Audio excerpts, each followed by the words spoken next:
Good morning, students. Welcome all of you in today's video lecture.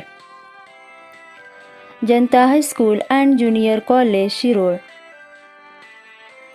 Mrs. Jagdale RR, Standard 8th, Subject Maths. Students, after completing third topic, indices and cube root, we are going to learn fourth topic, that is altitudes and medians of a triangle. म्हणजेच आता आपण चौथ्या धड्याला सुरुवात करणार आहोत. Altitudes and medians of a triangles म्हणजेच त्रिकोणाचे शिरोलंब आणि मध्यगा. First of all we have to learn what is meaning of altitude. सुरुवातीला अल्टिट्यूड म्हणजे काय हे आपल्याला जाणून घ्यायचं आहे. तर अल्टिट्यूड म्हणजे शिरोलंब. Now see in this diagram there is triangle ABC. Now triangle ABC has three vertex A, B and C. There are three vertex in triangle.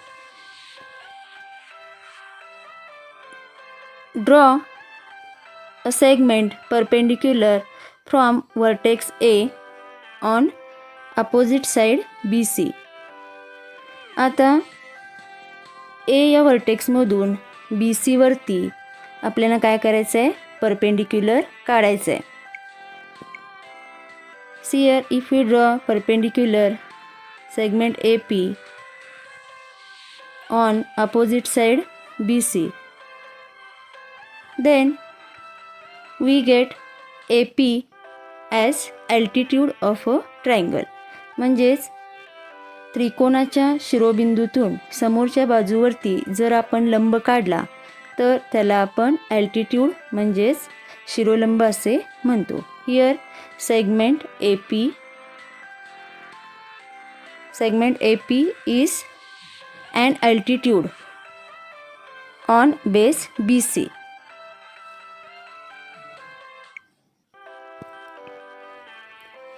Here altitude, the perpendicular segment drawn from a vertex of a triangle on the side opposite to it is called an altitude of the triangle.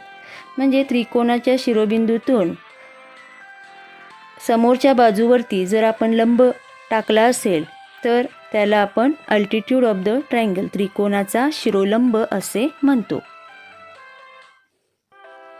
See in this diagram, here in triangle ABC, segment AP is an altitude on the base BC. Now triangle has three vertices, hence we can draw three altitudes to the triangle. म्हणजेच त्रिकोणाचे तीन शिरोबिंदू असतात, त्यामुळं या त्रिकोणाला तीन शिरोलंब आपण काढू शकतो. To draw altitudes of a triangle, म्हणजेच हे अल्टिट्यूड्स कसे काढावेत. See in the diagram triangle X Y Z. Here segment X R is perpendicular on Y Z, therefore X R is altitude of triangle. Similarly segment ZP is perpendicular on XY, therefore ZP is also an altitude of a triangle. And segment YQ also perpendicular on its opposite sides XZ, therefore segment YQ is also an altitude of a triangle. Means any triangle has three altitudes.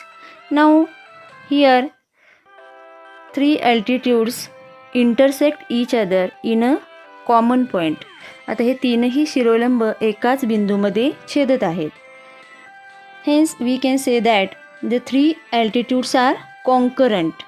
म्हणजे हे तीनही शिरोलंब एकसंपाती आहेत. The point of concurrence is called the orthocenter of the triangle.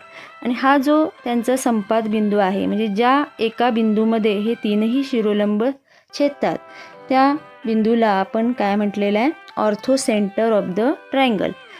And it is denoted by letter O. आणि हा orthocentre आपण O या अक्षराने दाखवणार आहोत. The point of concurrence is called the orthocentre of the triangle. Orthocenter is denoted by the letter O.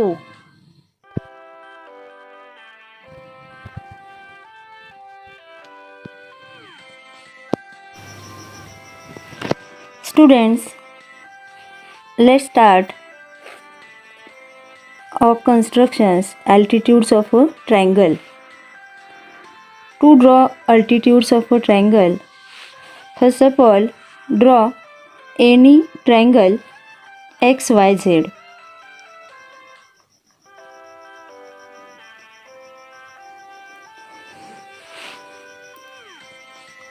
Draw any triangle XYZ.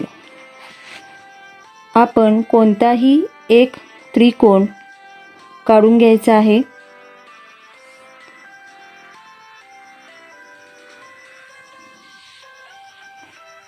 इथे आपल्याला त्रिकोणाच्या बाजूंची किंवा कोणांची मापे मोजून घ्यायची नाही आहेत.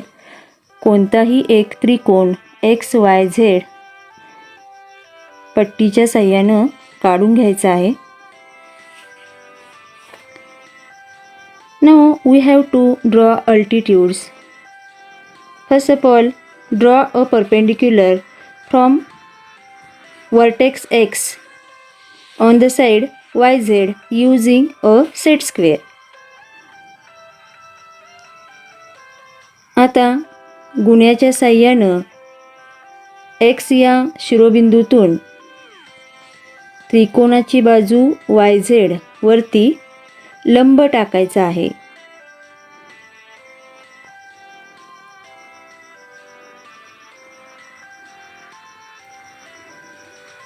परपेंडिक्युलर साइन करायचा आहे आणि या परपेंडिक्युलरमुळे जो पॉइंट मिळालेला आहे त्याला R असं नाव द्यायचं आहे. Means segment XR perpendicular segment ZY. Similarly, we are going to draw perpendicular from vertex Y.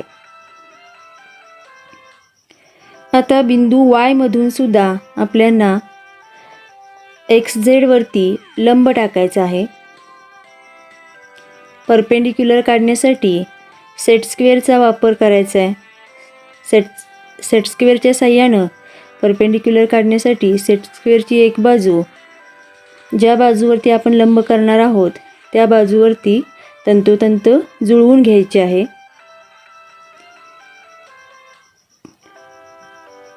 आणि एक बाजू ज्या बिंदूतून आपण लंब काढणार आहोत त्या बिंदूशी जुळवून घ्यायची आहे.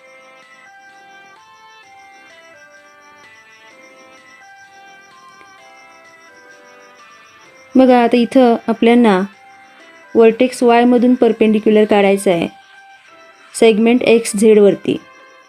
यासाठी सेट स्क्वेअरची एक बाजू XZ ला तंतोतंत जुळवून घ्यायचे आणि Y या पॉईंटजवळ सेट स्क्वेअर आल्यानंतर तिथून आपण परपेंडिक्युलर काढणार आहोत.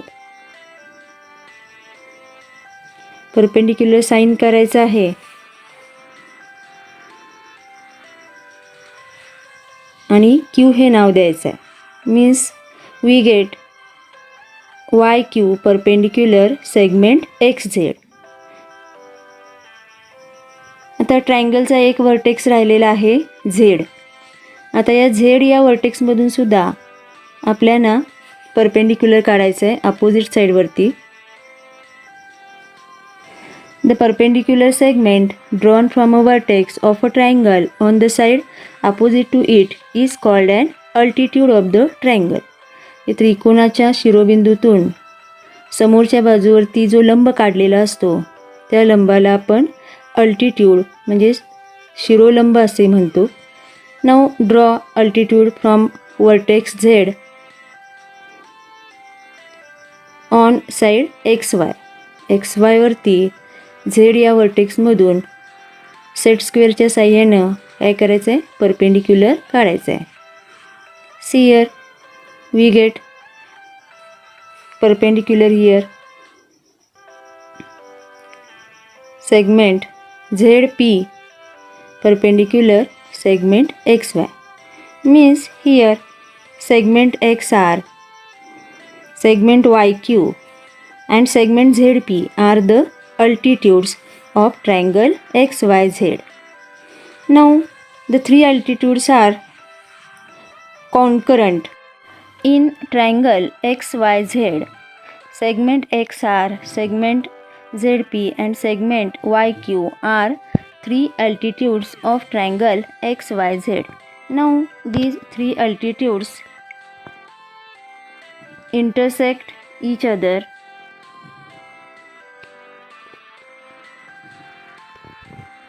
in single point. That point is point of concurrence, and this point of concurrence is called the orthocenter of the triangle, and it is denoted by letter O.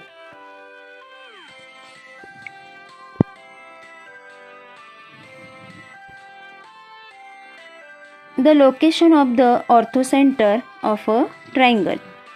आता एखाद्या त्रिकोणामध्ये ऑर्थोसेंटर आपल्याला कुठे मिळतो? Here we are going to find the location of the orthocenter of right angle triangle, obtuse angle triangle and acute angle triangle.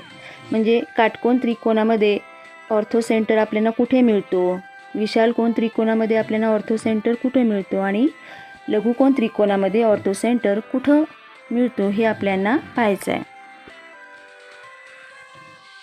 The orthocenter of a right angle triangle is the vertex of the right angle. बघा, जर आपण काटकोन त्रिकोणाचा विचार केला तर यामध्ये या काटकोन त्रिकोणामध्ये जो आपल्याला ऑर्थोसेंटर मिळणार आहे तो ऑर्थोसेंटर हा काय असतो, वर्टेक्सवरतीच असतो. म्हणजे या राईट अँगलचा जो काही शिरोबिंदू आहे तो शिरोबिंदू म्हणजेच त्याचा काय असतो, ऑर्थोसेंटर असतो. The orthocenter of an obtuse angle triangle is in the exterior of the triangle. म्हणजेच विशाल कोन त्रिकोणामध्ये जो ऑर्थोसेंटर आहे तो आपल्याला त्रिकोणाच्या बाह्य भागामध्ये मिळतो. See in this diagram triangle PQR. This is obtuse angle triangle.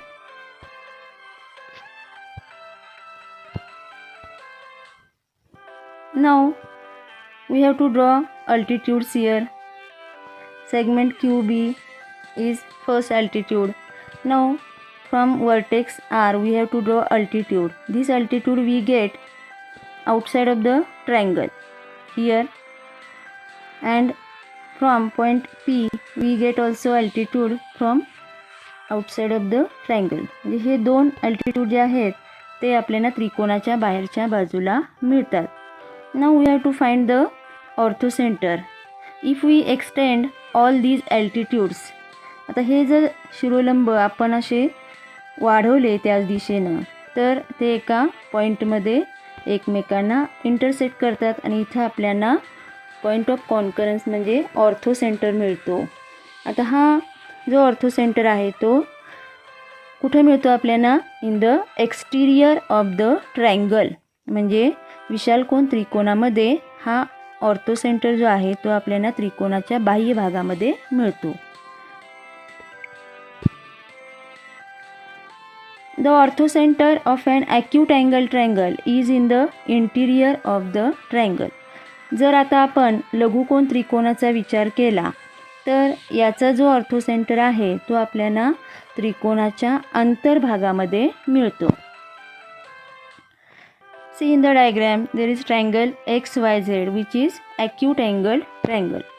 त्या acute angle triangle मध्ये बघा इथं यांचे जे अल्टिट्यूड्स आपण काढलेले आहेत त्यामुळं हे जे अल्टिट्यूड्स आहेत ते पॉईंट ओ मध्ये एकमेकांना इंटरसेक्ट करतात. त्यामुळे हा जो पॉईंट ओ आहे म्हणजे या ट्रायंगलचा जो ऑर्थोसेंटर आहे तो आपल्याला त्रिकोणाच्या अंतर्भागामध्ये मिळतो. म्हणजे जो orthocentre of an acute angle triangle is in the interior of the triangle.